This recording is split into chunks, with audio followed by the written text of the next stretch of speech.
2024 সালের ছাত্র জনতার অভ্যুত্থান, নতুন বাংলাদেশ, নতুন স্বপ্ন নিয়ে ওই অভ্যুত্থানের নেতৃত্বে যারা ছিলেন তাদের নেতৃত্বে নতুন একটি রাজনৈতিক দল।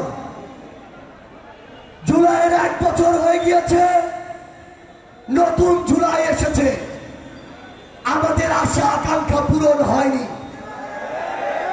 মনের ভিতরে সবারও এখনো আফসোস কাজ করে। 5ই আগস্টে এই দেশকে নিয়ে যে স্বপ্নগুলো দেখেছিলাম সেগুলো এখনো পূরণ হয়নি, কিন্তু যে শহীদরা আমাদের ডাকে জীবন দিয়ে গেল, আমাদের যে সহযোদ্ধারা রাস্তায় নামলো, যে আহত যোদ্ধারা রক্ত দিল, তাদের ওই আমানতের কি আমরা খেয়াল করতে পারি?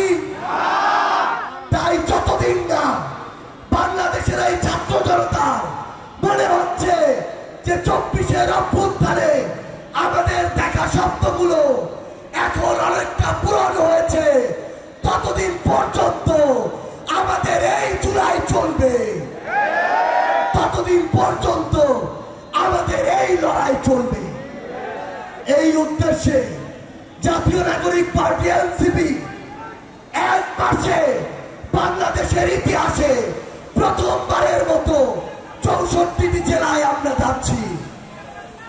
একটা জিনিস মনে রাখতে হবে, আওয়ামী লীগের সময় আমরা একটা বিষয় দেখেছি, আপনি সবাইকে নিয়ে কথা বলেন কিন্তু শেখ হাসিনাকে নিয়ে কথা বলা যাবে না।